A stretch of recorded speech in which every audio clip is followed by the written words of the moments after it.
O Senhor esteja convosco. Ele está no meio de nós. Proclamação do Evangelho de Jesus Cristo segundo Marcos. Glória a vós, Senhor. Naquele dia, ao cair da tarde, Jesus disse a seus discípulos: Vamos para outra margem. Eles despediram a multidão e levaram Jesus consigo, assim como estava na barca. Havia ainda outras barcas com ele. Começou a soprar uma ventania muito forte, e as ondas se lançavam dentro da barca, de modo que a barca já começava a se encher. Jesus estava na parte de trás, dormindo sobre um travesseiro. Os discípulos o acordaram e disseram: Mestre, estamos perecendo e tu não te importas? Ele se levantou e ordenou ao vento e ao mar: Silêncio, cala-te. O vento cessou e houve uma grande calmaria. Então Jesus perguntou aos discípulos: Por que sois tão medrosos? Ainda não tendes fé? Eles sentiram um grande medo e diziam uns aos outros: Quem é este, a quem até o vento e o mar obedecem? Palavra da salvação.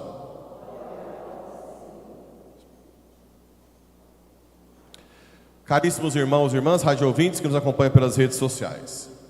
Chegamos em uma das partes mais famosas da carta aos Hebreus, que fala sobre a fé. Existe fé humana que todo mundo tem. O que é fé humana? Confiar em alguém. Quando você vai para o avião, você não vai lá no piloto do avião e pede o brevet dele. Quando você anda num táxi, numa Uber, você não pede a carteira de motorista. Quando você compra o extrato de tomate, você não vai lá ver se realmente tem tudo que está falando na latinha. A fé humana, ela faz parte da vida. Não é a ciência, como todo mundo, eu só acredito no que a ciência prova. O que você faz? O que você prova aí? De tudo que você faz no dia a dia? Que experimento que você faz? Nada. Você simplesmente confia. Confia que aquilo é o correto. Depois, de vez em quando, tem uns escândalos, não é? Tal coisa não tinha, tal coisa não é aquilo que a gente pensava. Agora, fé teologal, fé em Deus, é necessária que haja a virtude teologal. O que é isso? Deus não passa pelos sentidos, visão, tato, audição. Então, para eu crer em Deus, é necessário que primeiro Ele se revele a mim. Entende, não? Então, se Ele não se revela, como que eu vou crer no que eu não vejo? Não é igual, eu creio que está aqui o cálice, eu vejo, mas e Deus? Certo? Então Deus se revela diretamente à minha inteligência e vontade, diretamente, não passa pelos sentidos, não passa. Essa revelação de Deus, de si mesmo, para eu crer, é uma parte da fé. Eu vou falar uns nomes estranhos aqui, só para vocês começarem a familiarizar. Chama fides quae, a fé objetiva. Em latim, quae é acusativo, quer dizer que é algo objetivo, é o que Deus revela para mim. Então, primeiro tem que ter a fides quae, Q-U-A-E, que é aquilo que Deus revela para mim. Agora, quando Deus se revela, Ele ilumina a minha inteligência e move a minha vontade para aceitar o que Ele revelou como verdade. O meio pelo qual eu aceito o que Ele revelou é outra parte da fé, que tem um nome estranho em latim, que é fides qua. O que é isso, pai? Eu gosto de falar as coisas, mesmo que você fica voando, porque depois, daqui a pouco, você está familiarizado com essas coisas. Então lembrem, a fé teologal precisa de duas coisas: a revelação e o meio que eu uso para aceitar o que revelou. Entende isso? Ou não? Então, a fé me faz, primeiro, receber a revelação. Ora, no céu, o que é o céu? Um contínuo relacionar-se com Deus, não é isso? Ou não? O céu não é a relação da Trindade? Pai, Filho e Espírito Santo? Ora, por isso que está falando aqui, ó, a fé é um modo de já possuir o que ainda se espera. Quando Deus se revela, eu estou possuindo quem? Deus. Então eu estou antecipando o céu. Entende o que eu estou falando? Não. Eu sei que tem gente que está boiando. Na novena de São Sebastião era muito engraçado. Eu passava nas mesas, padre, mas que homilia maravilhosa, que coisa boa, nossa senhora. Aí eu ia na outra mesa, padre, eu não entendi nada que o senhor falou, mas nada. Sabe o que é nada? Eu não sei mais o que fazer. É assim mesmo. Alguns vão entendendo mais, outros menos. Eu tento esmiuçar ao máximo, mas eu não posso deixar de falar as coisas para alguém que possa entender mais profundo. Então a fé é formada por duas partes. Não, que na verdade é uma só, mas didaticamente. Uma, fides quae, aquilo que Deus revela, que já me dá, antecipa. É algo que eu já tenho. Eu tenho Deus na fé. Não é uma aposta. Por exemplo, quando eu deixei medicina para virar padre, eu não peguei assim, vou igual uma roleta russa, né? Eu vou apostar no céu aqui. Se der o céu, ótimo, ganhei um bolão eterno. Se não der o céu, perdi. Não. Quando alguém renuncia a algo deste mundo, que todo mundo quer, é porque já possui antecipadamente uma parte do céu. Não é um jogo, não é uma aposta. A fé já te faz possuir Deus. A convicção acerca de realidades que não se veem. Aí conta a história de Abraão. Foi pela fé que Abraão obedeceu a ordem de partir, sair da sua terra. Abraão estava lá de boa, era rico, tinha um monte de bens, se fosse para transferir para hoje, tinha uma casa com ofurô, com Alexia, né? Com tudo para aquela época. E ele aceitou sair da sua comodidade para uma terra que ele não conhecia, para o deserto. Pega as coisas aí, põe no sol. Como é que alguém faz isso?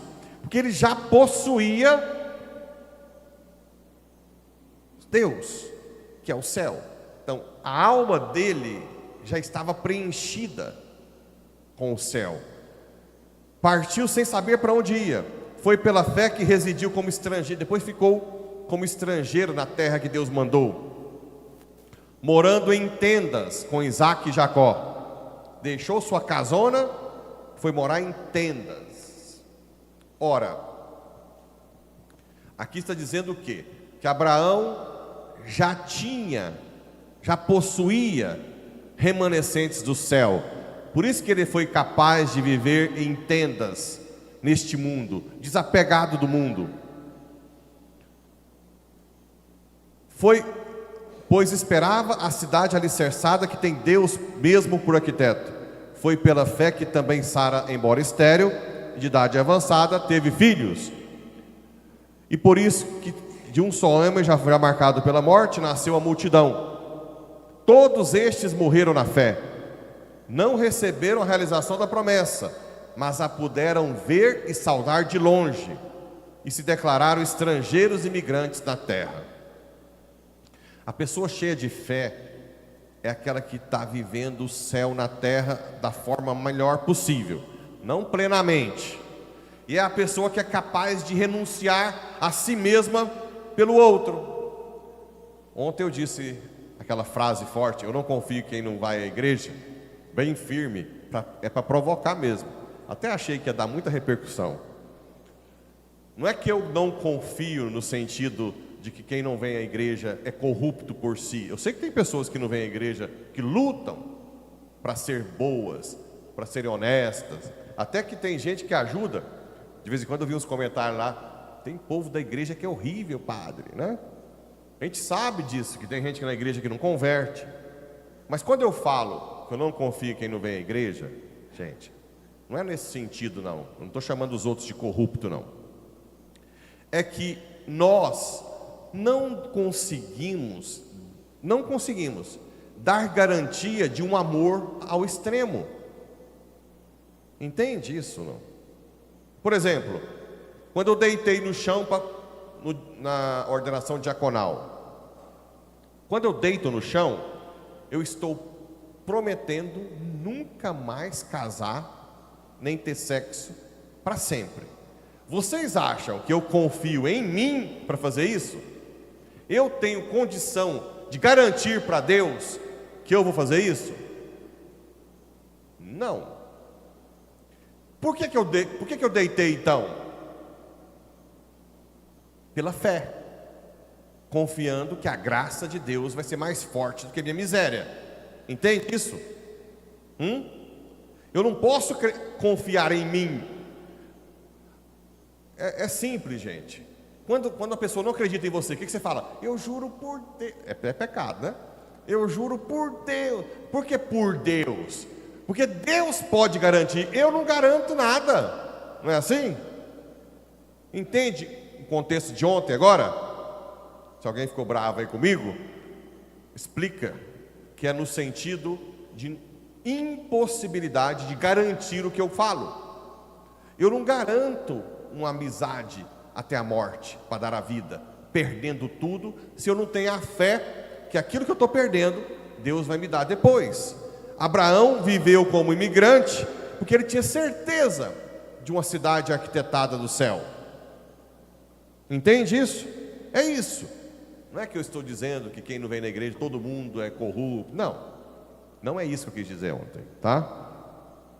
Não sei se quem ficou bravo guardou para si, mas não era esse o contexto. O contexto é que nós somos incapazes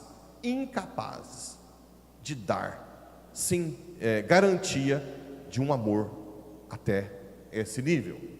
Não dá. E um amor eterno, que dure, não é? Um amor que realmente... O matrimônio, vocês acham que alguém consegue garantir aquela promessa por si só? Não, por isso que muitos matrimônios estão indo por ralo. Você tem que pedir a graça de Deus para o matrimônio durar para sempre.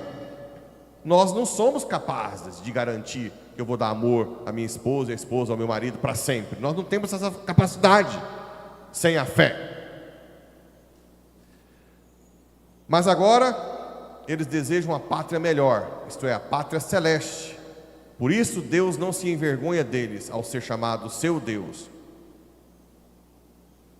Ixi, já passou o tempo tão rápido assim. Nem falei do Evangelho, né? O Evangelho é aquele do Jesus estar dormindo na barca enquanto estava na tempestade. Eu sei que muitos de nós, muitos que nos acompanham, quantas pessoas que eu recebo, inúmeras mensagens que estão passando por tribulações. Eu também estou passando por muitas provações. Claro, bem menos que muita gente que eu ouço por aí. Ah, mas por que Deus permite isso? Parece que Deus não está ouvindo a gente, está dormindo. Bem,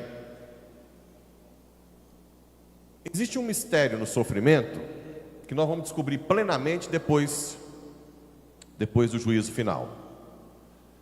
Mas, sim, o que eu quero transmitir sem deixar vocês pessimistas é que o sofrimento é a forma que Deus tem de fazer a gente crescer na fé, na confiança dEle. Essa passagem serve de exemplo, por quê? Porque quando os apóstolos desesperam, primeiro eram os apóstolos que desesperaram. Se os apóstolos desesperaram, imagina nós, né? Depois, Jesus puxa a orelha dos apóstolos, depois que ele para a tempestade. Por que sois tão medrosos? Ainda não tendes fé? E quando Jesus acorda, ele domina algo que nunca ninguém dominou, todas as leis da natureza. Cala o vento e a tempestade. Silêncio, cala-te. Então esse evangelho é para dizer que não importa o que nós estamos passando. Se nós estamos passando e você está em estado de graça, confessando, ou se você é de segunda união, confessa pelo menos os seus pecados. Quem é de segunda união, gente, pode confessar, não pode receber absolvição, mas eu posso pedir a misericórdia. Se você está vindo, pedindo misericórdia para Deus, está vindo às missas, está adorando, está rezando, e passando por muita tribulação, tenha certeza absoluta de que Deus está trabalhando você para ser melhor, está salvando a sua família inteira. Entende isso ou não? O sofrimento é redentor para quem é batizado. Eu sei que é difícil na sociedade atual ficar falando só do sofrimento, sofrimento, sofrimento, sofrimento. Mas existe esse mistério. Existe esse mistério. Então não desesperem diante de provações que parecem não ter solução. Porque quando Jesus achar que é o momento, ele levanta e ele domina e controla tudo por dentro. Não tem nada que foge ao controle dele. Nada. Eu sei que é difícil entender abuso sexual, tráfico de pessoas, escravidão sexual por anos e décadas. Mas quando a gente estiver lá no céu, e a pessoa que foi abusada, escravizada sexualmente por décadas, tiver um galardão enorme, né? Curada de tudo e nem se lembrar do que passou, se brincar não vão pensar, nossa, eu queria ter sofrido com essa mulher, para ter uma glória eterna. Só a eternidade Deus já restabelece a justiça. E além do mistério do sofrimento nesse mundo, que Deus consola as crianças que sofrem e os santos, os que buscam a Ele, vivem o sofrimento de uma forma sobrenatural. Então, esse evangelho é para você que me acompanha pela rádio, me acompanha pelas redes sociais, ou que está aqui. Eu não sei qual provação você está passando, mas eu posso dizer com toda certeza, Deus pode resolver tudo quando Ele quiser. E se Ele está permitindo, é para o seu crescimento. Não é porque Ele não te ama, até porque se fosse por isso não ia acontecer, né? Não é porque as suas orações não estão sendo ouvidas. Você não sabe o que Deus está fazendo por trás para a sua família inteira. Para a sua família inteira. Entende? Não é só você. Salvarei tu e a tua família. Isso eu estou falando, pessoas que já morreram para trás. Claro, morreu para tem que ser, né? Morrer para frente. Os que já morreram, os falecidos, né? Seus ancestrais. Você não sabe o que Ele está prevendo para os seus descendentes por causa do seu sofrimento. Certo? Então não percam as esperanças. O sofrimento é um beijo de Deus que está salvando uma família inteira. E a hora que Ele quiser, Ele levanta e diz: silêncio, cala-te. E se você está esmorecendo, diga todos os dias: Senhor, aumenta a minha fé. A fé não é algo que nós temos. Eu acabei de falar que é virtude. Deus tem que se revelar. Ah, eu não tenho fé. Está perdendo tempo falar isso. Fala para Deus: aumenta a minha fé, Senhor. Porque nós não temos fé mesmo sem Ele. Aumenta a minha fé. Se quiser catalisar o negócio, ficar mais rápido, a rainha da fé, mãezinha, me ajuda a ter mais fé. Esteja comigo nesse momento de tribulação, me acompanhe, me ajude. E com certeza você vai passar pela tribulação e depois vai ver como foi bom que você sofreu. Você é outra pessoa hoje, outra pessoa.